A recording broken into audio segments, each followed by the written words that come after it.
Hey guys, welcome back to my channel Audible Storiology. In this exciting video, I'll be narrating the 17th chapter of Percy Jackson and the Lightning Thief, which is We Shop for Waterbeds.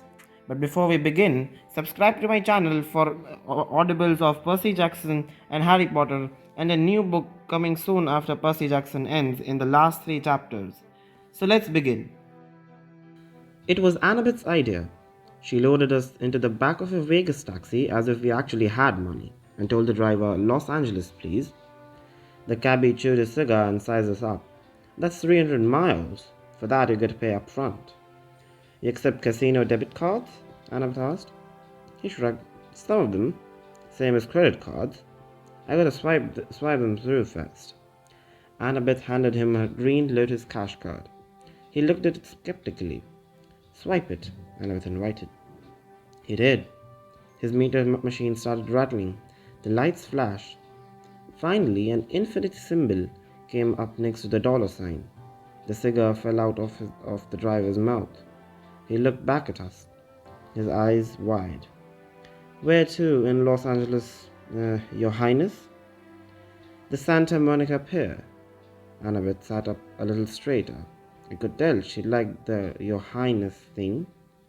"Get us there fast, and you can keep the change." Maybe she shouldn't have told him that. The cab speedometer never dipped below 95 the whole way through the Mojave Desert. On the road, we had plenty of time to talk. I told Annabeth and Grover about my latest dream, but the details got sketchier the more I tried to remember them. The Lotus Casino seemed to have short-circuited my memory. I couldn't recall what the invisible servant's voice had sounded like, though I was sure it was somebody I knew. The servant had called the monster in the pit something other than "my lord," some special name or title. "The silent one?" Anna suggested. "The rich one?" "Both of those are nicknames for Hades." "Maybe," I said, though neither sounded quite right. "That throne room sounds like Hades. That's the way it's usually described." I shook my head. "Something's wrong. The throne room wasn't the main part of the dream, and that voice from the pit, I don't know, I just didn't feel like a god's voice." Annabeth's eyes widened. "What?" I asked. "Oh, nothing. I was just... No, it has to be Hades. Maybe he sent this thief, this invisible person, to get the master built, and something went wrong." "Like what?" I didn't know," she said, "but if he stole Zeus's symbol of power from Olympus and the gods were hunting him, I mean, a lot of things could go wrong. So this thief had to hide the bolt, or he lost it somehow. Anyway, he failed to bring it to Hades. That's what the voice said in your dream, right? The guy failed. That would explain what the Furies were searching for when they came after us on the bus. Maybe they thought we had retrieved the bolt." I wasn't sure what was wrong with her. She looked pale. "But if I'd already retrieved the bolt," I said, "why would I be traveling to the underworld?" "To threaten Hades," Grover suggested. "To bribe or blackmail him into getting your mom back." I whistled. "You have evil thoughts for a goat." "Why, thank you." But the thing in the pit said it was waiting for 2 items. If the master bolt is one, what's the other? Grover shook his head, clearly mystified. Annabeth was looking at me as if she knew my next question, and was silently willing me not to ask it. "You have an idea what might be in that pit, don't you?" I asked her. "I mean, if it isn't Hades." "Percy, let's not talk about it. Because if it isn't Hades... No, it has to be Hades." Wasteland rolled by. We passed a sign that said California State Line 12 miles. I got the feeling I was missing one simple critical piece of information. It was like when I started at a common word I should know, but I couldn't make sense of it because 1 or 2 letters were floating around. The more I thought about my quest, the more I was sure that confronting Hades wasn't the real answer. There was something else going on, something even more dangerous. The problem was, We were hurtling towards the underworld at 95 miles an hour, betting that Hades had it the masterboat. If we got there and found out we were wrong, we wouldn't have time to correct ourselves. The solstice deadline would pass and war would begin. The answer is in the underworld, Annabeth assured me. You saw the spirits of the dead, Percy. There's only one place that could be. We're doing the right thing. She tried to boost our morale by suggesting clever strategies for getting into the land of the dead, but my heart wasn't in it. There were just too many unknown factors. It was like cramming for a test without knowing the subject, and believe me, I've done that enough times. The cab sped west. Every gust of wind through the Death Valley sounded like a spirit of the dead. Every time the brakes hissed on an 18-wheeler, it reminded me of Echidna's reptilian voice. At sunset, the taxi dropped us at the beach in Santa Monica. It looked exactly the way LA beaches do in the movies, only it smelled worse. There were carnival rides lining the pier, palm trees lining the sidewalks, homeless guys sleeping in the sand dunes, and surfer dudes waiting for the perfect wave. Grover, Annabeth, and I walked down to the edge of the surf. "What now?" Annabeth asked. The Pacific was turning gold in the setting sun. I thought about how long it had been since I stood on the beach at Montauk, on the opposite side of the country, looking out at a different sea. How could there be a God who could control all that? What did my science teacher used to say? 2/3 of the Earth's surface was covered in water. How could I be the son of someone that powerful? I stepped into the surf. "Percy," Annabeth said, "what are you doing?" I kept walking up to my waist and my chest. She called after me, "You know how polluted that water is? There are all kinds of toxic." That's when my head went under. I held my breath at first. It's difficult to intentionally inhale water. Finally, I couldn't stand it anymore. I gasped. Sure enough, I could breathe normally. I walked down into the shoals. I shouldn't have been able to see through the murk, but somehow I could tell where everything was. I could sense the rolling texture of the bottom. I could make out sand dollar colonies dotting the sandbars. I could even see the currents, warm and cool streams swirling together. I felt something rub against my leg. I looked down and almost shot out of the water into like a ballistic missile. Sliding along beside me was a 2-meter long mackerel shark, but the thing wasn't attacking. It was nuzzling me, heeling like a dog. Tentatively, I touched its dorsal fin. It buckled a little, as if inviting me to hold tighter. I grabbed the fin with both hands. It took off, pulling me along. The shark carried me down into the darkness. It deposited me at the edge of the ocean proper, where the sandbank dropped off into a huge hull. It was like standing on the rim of the Grand Canyon at midnight, not being able to see much, but knowing the void was right there. The surface shimmered, maybe 50 meters above. I knew I should have been crushed by the pressure. Then again, I shouldn't have been able to breathe. I wonder if there was a limit to how deep I could go, if I could sink straight to the bottom of the Pacific. Then I saw something glimmering in the darkness below, growing bigger and brighter as it rose towards me. A woman's voice, like my mother's, called, "Percy Jackson." As she got closer, her shape became clearer. She had flowing black hair, a dress made of green silk. Light flickered around her, and her eyes were so distractingly beautiful I hardly noticed the stallion-sized seahorse she was riding. She dismounted. The seahorse and the mackerel shark whisked off and started playing something that looked like tag. The underwater lady smiled at me. "You've come far, Percy Jackson." "Well done." I wasn't sure what to do, so I bowed. "You're the woman who spoke to me in the Mississippi River." "Yes, child. I'm an Raid, a spirit of the sea." It was not easy to appear so far upriver, but the Naiads, My freshwater cousins help sustain my life force. They honor Lord Poseidon, though they do not serve in his court. And you serve in Poseidon's court? She nodded. It has been many years since a child of the sea god has been born. We have watched you with great interest. Suddenly, I remembered faces in the waves of the Montauk beach when I was a little boy, reflections of smiling women. Like so many of the weird things in my life, I'd never given it much thought before. If my father is so interested in me, I said, why isn't he here? Why doesn't he speak to me? A cold current rose out of the depths. Do not judge the Lord of the Sea too harshly, the narrator told me. He stands at the brink of an unwanted war. He has much to occupy his time. Besides, he is forbidden to help you directly. The gods may not show such favoritism, even to their own children, especially to them. The gods can work by indirect influence only. That is why I give you a warning and a gift. She held out her hand. 3 white pearls flashed in her palm.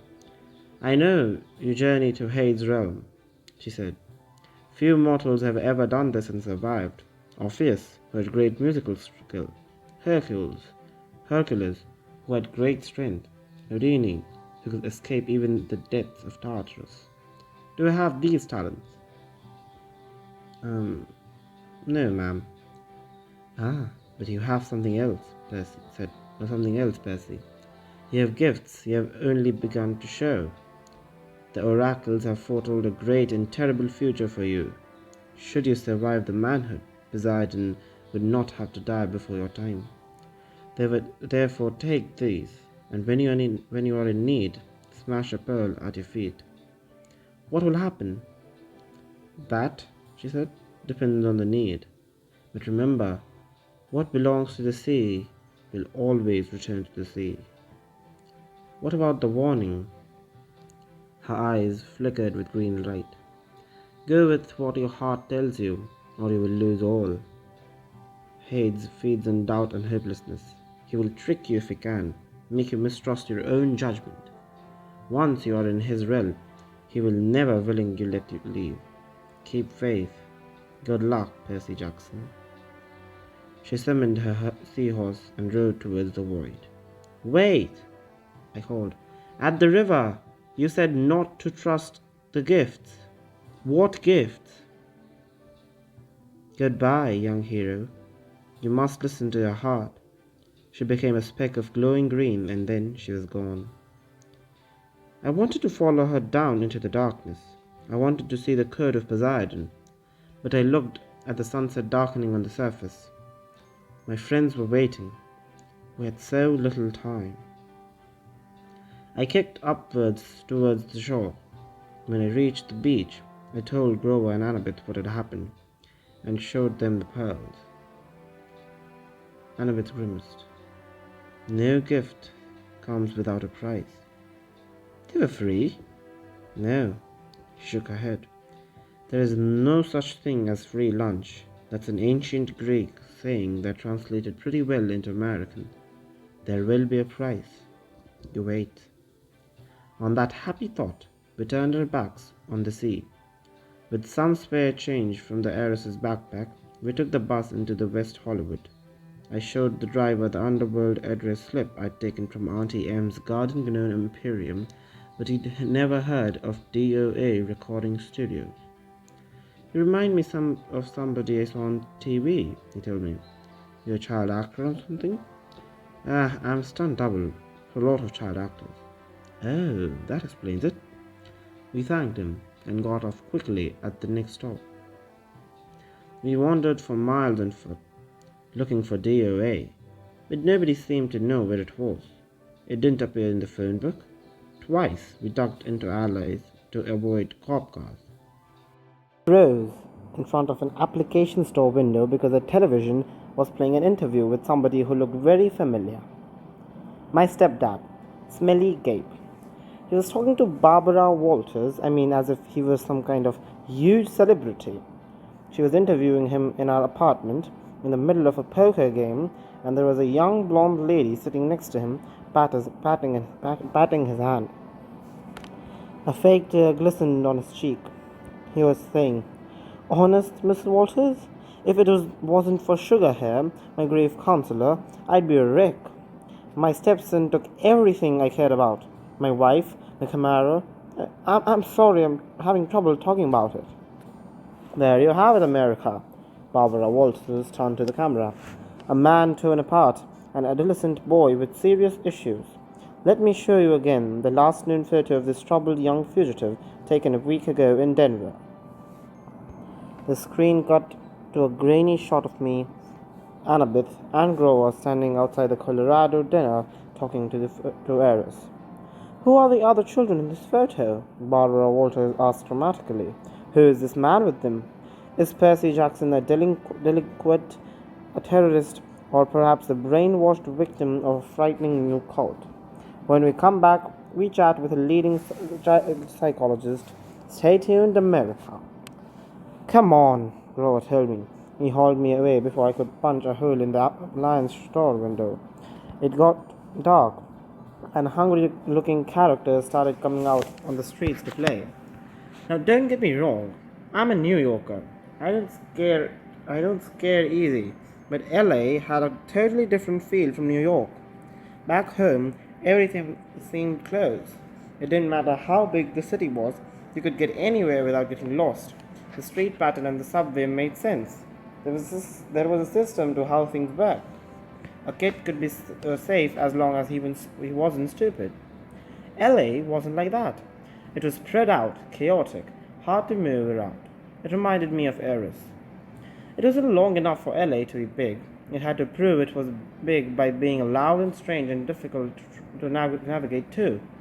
I didn't know how we were ever going to find the entrance to the underworld by tomorrow, summer solstice. We walked past gangbangers, bums, and street hawkers, who looked at us as if they were trying to figure if we were worth the trouble of mugging. As we hurried past the entrance of an alley, a voice from the darkness said, "Hey you!" Like an idiot, I stopped. Before I knew it, we were surrounded. A gang of kids had circled us. 6 of them in all. White kids with expensive clothes and mean faces, like the kids at Yancey Academy, rich brats playing at being bad boys. Instinctively, I uncapped Riptide. When the sword appeared out of nowhere, the kids backed off, but their leader was either really stupid or really brave because he kept coming at me with his switchblade. I made the mistake of swinging. The kid yelped, but he must have been 100% mortal because the blade passed harmlessly through his chest. He looked down. "What the?" I figured I had about 3 seconds before his shock turned to anger. "Run!" I screamed at Annabeth and Grover. We pushed 2 kids out of the way and raced down the street, not knowing where we were going. We turned a sharp corner. "There!" Annabeth shouted. Only one store on the block looked open. Its windows glared with neon. The sign above the door said something like Christie's Waterbed Alpes. Christie's Waterbed Palace, Grover translated. It didn't sound like a place I'd ever go except in an emergency, but this definitely qualified. We burst through the doors, ran behind a waterbed, and ducked. A split second later, the gang kids ran past outside. "I think we lost them," Grover panted. A voice behind us boomed. "Lost who?" We all jumped. Standing behind us was a guy who looked like a raptor in a leisure suit. Leathery skin, thick-lidded eyes, and a cold reptilian smile. He moved towards us slowly, but I got the feeling he could move fast if he needed to. His suit might have come from the Lotus Casino. It belonged back in the 70s, big time. The shirt was silk paisley, unbuttoned halfway his hairless chest. The lapels on his velvet jacket were as wide as landing strips. The silver chains around his neck, I couldn't even count them. "I'm crusty," he said, with a tartar yellow smile. I resisted the urge to say, "Yes, you are." "Sorry to barge in," I told him. "We were just, browsing." You mean hiding from those no good kids? He grumbled. They hang around every night. I get a lot of people in here, thanks to them. Say, you want a waterbed? I was about to say no thanks when he put a huge paw on my shoulder and steered me deeper into the showroom. There was every different kind of waterbed you could imagine. Different kinds of wood, different patterns of sheet, queen size, king size, emperor of the universe size. This is my most popular model. Krusty spread his hands proudly over a bed covered with black satin sheets with a built-in lava lamp on the headboard. The mattress vibrated, so it looked like oil-flavored jelly. Million hand massage, Krusty told us. Go on, try it out.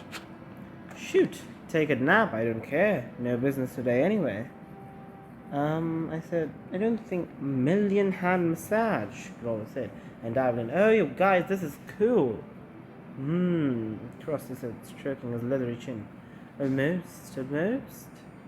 Almost what? I asked. He looked at Annabeth. Do me a favor and try this one over here, honey.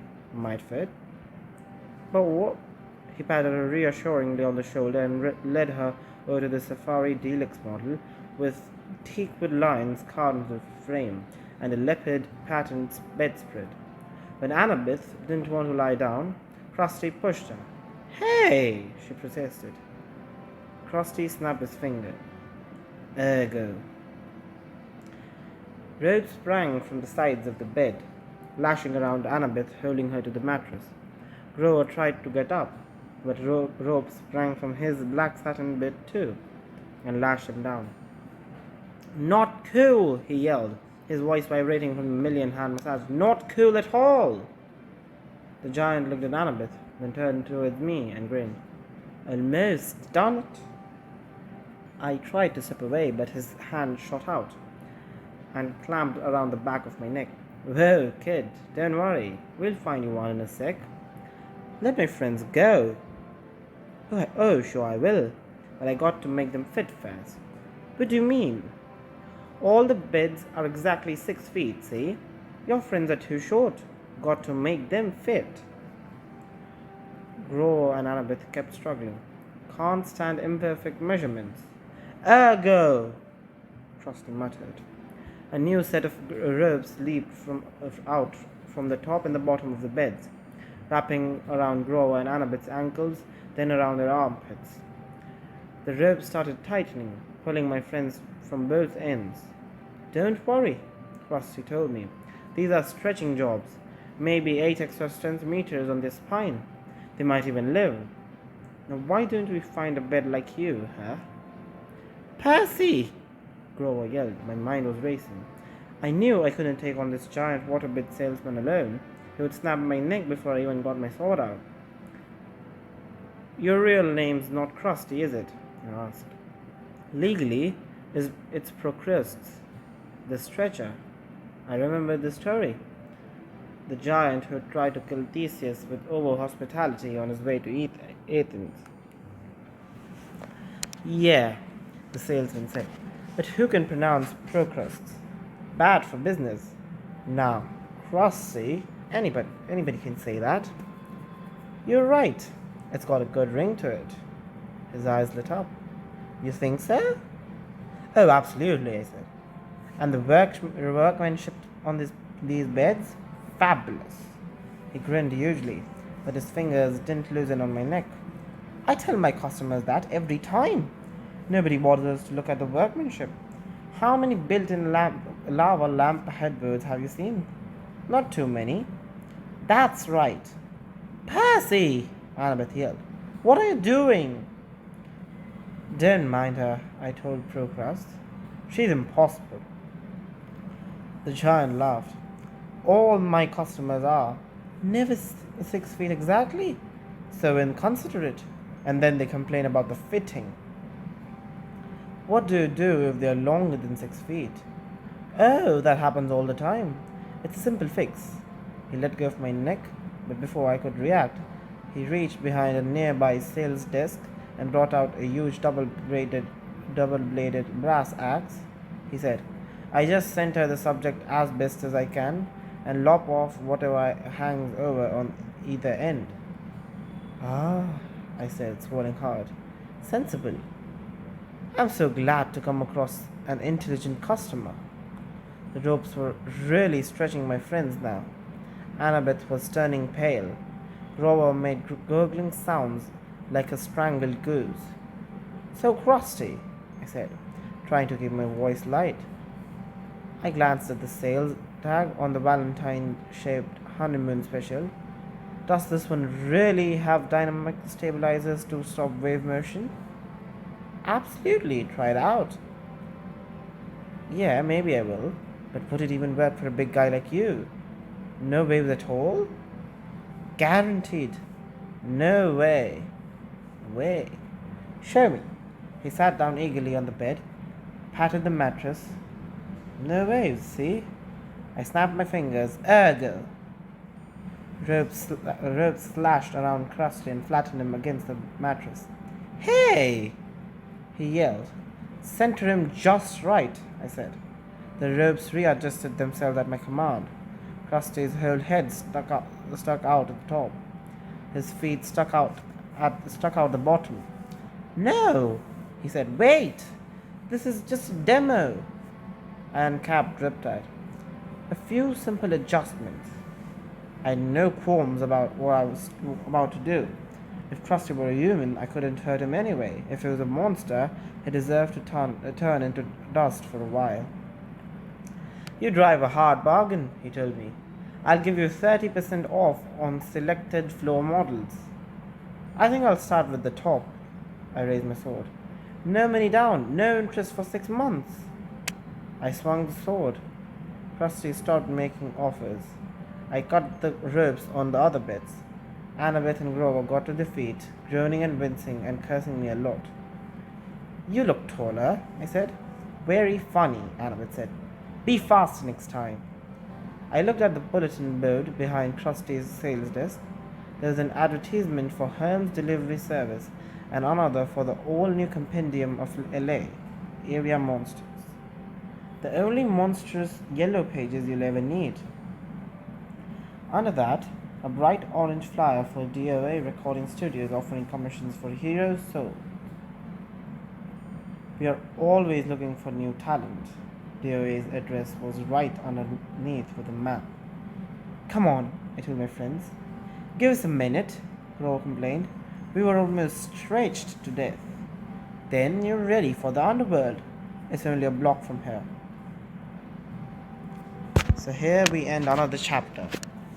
This was an interesting chapter because we are literally 2 moments away from going on into the underworld where we were waiting to reach. The whole quest was meant to reach the underworld and we are just 1 page away from that. So I hope you like this chapter and do like and subscribe to my channel. Share this video with everyone who likes Percy Jackson, and just remember that you are going to have the last few chapters that are going to be really interesting. So wait for the next video on whenever I upload it. Thank you.